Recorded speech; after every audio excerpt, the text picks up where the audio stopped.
You know, there's nothing like a 1911 in any chambering, right? Like right here. Nice, big old 45. Woo! Oh, collateral damage, amazing. Oh yeah, good old 45 ACP and a steel 1911. No, I didn't steal it, it's made of steel. Nighthawk Custom. Oh, here's another one. Whoa, what caliber is this one? 30. Wow, 30 super carry. Let's try that. All right, see if it feels the same. How about that watermelon? Boom.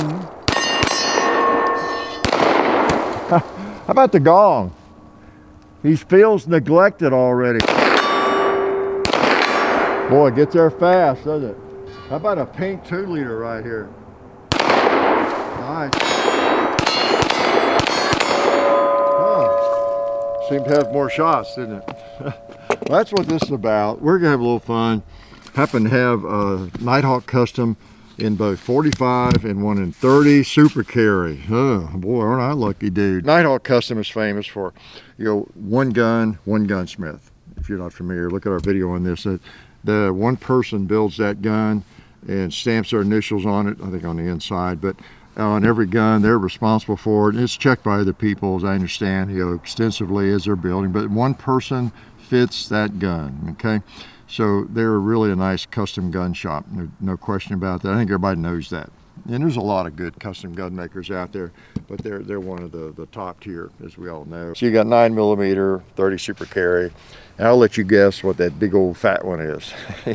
Yep, 45 ACP. So quite a difference, right? So you got the 45 ACP, and then you got the 30 super carry 9mm, kind of in the same class. And you know, ballistically, there's not much difference in terms of effectiveness and all that, okay? So whatever we show or say about the 30 super carry is kind of true about the 9mm, except you get even more capacity with the 30 super carry. You get 2 more rounds. So these single stack magazines hold 12. They hold 10. Well, let's go from the 45. Okay, with the 45, yeah, 45, you got 8 rounds. Okay, here's one loaded, 8 rounds. Now some mags are 7, but you know, these days it's easy to find 8-round mags. Okay, 8 rounds is big fat bullets in this single stack 1911.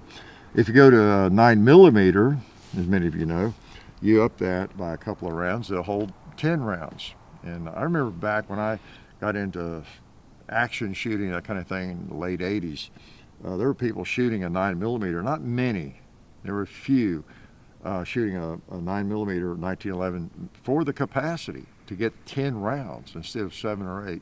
And so, you know, that's that. Well, with the 30 super carry, you get 2 more on top of that, and it holds 12. So you go from 8 to 10 to 12, basically. Okay, so 12 rounds in a single stack. Yeah, nothing to sneeze at, is it? Let's shoot a couple of them. The 30 super carry I talked about a lot in that shield video, and you've seen all the stuff online. You get basically the very similar ballistics. It's faster. It's like 12, it's generally a 100 grain bullet, and you're getting 1,250 feet per second out of it. I guess at the muzzle.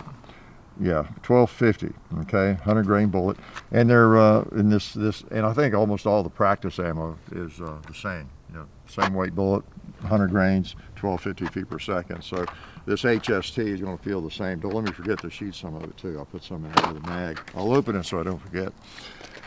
So it's a little faster, as I talked about in that shield comparison video. Shooting the 9mm shield and the 30 super carry shield, it's hard to tell any difference. Okay, so they're that close. You can tell just a smidgen of difference, but there's not much. Okay, whereas when you go from 45 to comparing it with a 9 or a 30 super carry, big difference. Okay, and that's mostly what we're about here today. So let me shoot the 45 again. I just love a 45, you know. So with a 45, what do you get? You get fewer rounds, same weight gun, and you get more recoil. So kind of watch as I fire. I fire one-handed at the cowboy.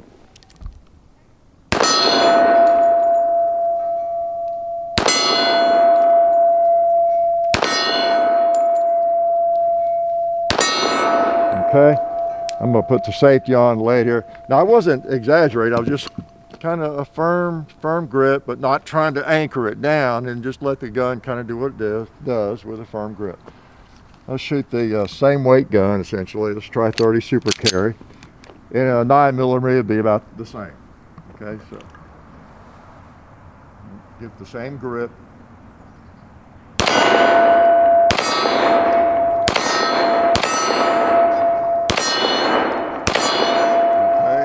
That's one of the advantages you saw there. I was shooting a little faster just because I was back on target.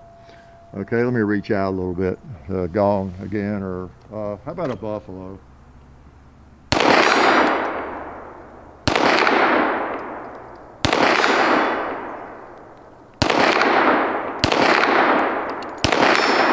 don't know where I'm going. It gets there so fast that I don't hear the steel as well with my earplugs in. But not a lot of recoil, as you can see. So that's one of the advantages in a smaller caliber.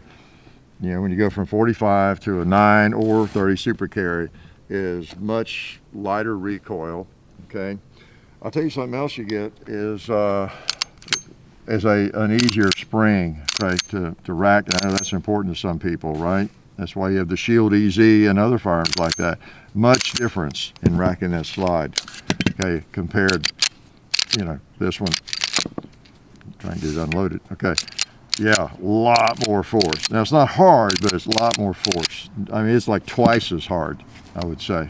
This one is just very, very simple, very lighter spring.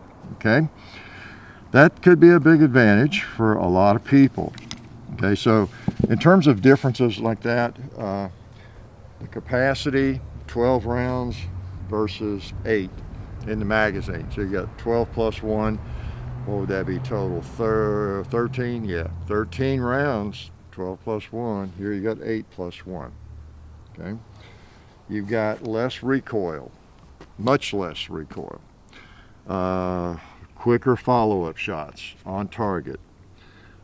Extremely, now here I am saying all this about this.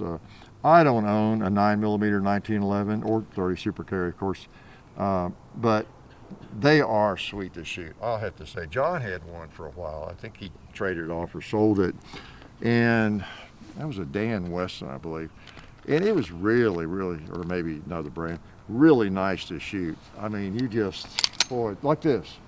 And just, boy, just lay there. And you could just put bullets on top of each other. It seemed effortless almost. So that's the big attraction. Heavy gun, 1911, with a light recoiling round that, you know, accurate, 30 Super Carry or 9mm, that you just feel like you're shooting like a warm 22 long rifle almost, okay? So I think that's the appeal to a lot of people. And people that grew up with the old 45 slab side, 45 ACP, you know, it's hard for us to change gears, many of us, and not me. You know, I was one of the first kids on the block to get into polymer pistols. I'm not afraid of something new if it makes sense and reliable, has something to offer. And I don't know, I might end up with my main carry gun might be a 1911 9mm or 30 Super Carry one day, who knows. But in a 1911, I still kind of prefer 45 if I'm going to shoot a big old heavy 1911. Which brings me to another important point. You never thought I'd ever get to an important point, did you? Let me load this while I'm yakking at you. One of the things about the 9 or the 30 Super Carry and a 1911 would be, think about, I should have brought it out here, think about my Dan Wesson Guardian. That's basically a lightweight Commander, right? It's a little shorter slide, and obviously it's a metal steel slide, but it's shorter, and then you have an alloy frame on that gun, just like you could have on either of these. So guess what happens when you have an alloy frame on a big old 45? You get a little more recoil, don't you? Even more than you would normally get. Well, that's another advantage, I guess, to a 9mm or a 30 Super Carry.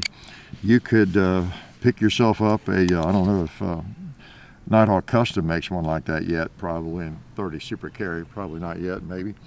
But most of the custom gun makers and even some non-custom gun makers offer kind of a lightweight Commander, really nice pistol with an alloy frame. And one of those in this chambering, 30 Super Carry or 9mm, would still have very mild recoil. You know, even though you got a much lighter gun, and those things, they seem to weigh more like a Glock 19 or something. I guess they're still a little heavier, but a 1911 in a lightweight configuration, commander size, is a very nice configuration. That's why I bought mine, and the Dan Wesson I like. You know, in 30 super carry 9mm, it makes the 911 a lot more attractive for carry. You know, you got a lighter gun to carry, you got a light recoil, and all the things I've been talking about here with the super carry. I notice these mags are a little, there we go. That's enough. So I can't think of other advantages to you. If you're trying to decide, you've decided and settled that you're going to buy a 1911, or you've had 1911s for a long time, and maybe the 45 recoil is getting to you in your old age, right? You're almost 30 now or 40, and you're just feeling too old to be handling a 45 ACP whenever you shoot. Well, and you're thinking about 9 or 30 super carry or whatever. That's kind of what this is about, trying to give you some of my ideas on it, as lame as they might be. Those are the advantages that I see, because this big old bruiser, if you shoot a lot, it doesn't seem like a big old bruiser. If you've shot 44 Magnum and other hard hitting and hard recoiling handguns, 45 ACP really, it basically does seem like a pussycat in so many ways. You shoot this target, and we've not shot a pot yet, not smoked anything. Yeah.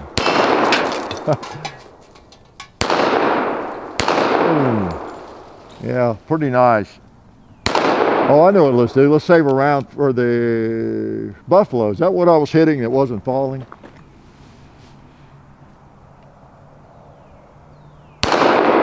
went high again, didn't it?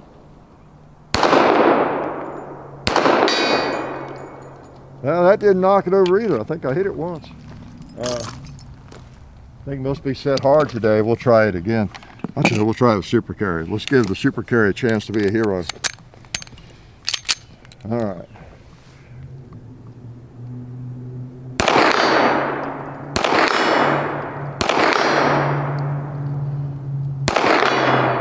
Yeah, hit that gong that time. I'm having a hard time hearing.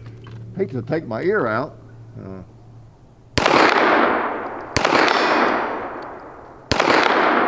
Oh well, let's just shoot something close. How about that cinder block down there? There you go. And you've seen in that shield video, the 30 super carry packs as much punch really as the 9mm. Okay, it's not like shooting a 22 or anything at all.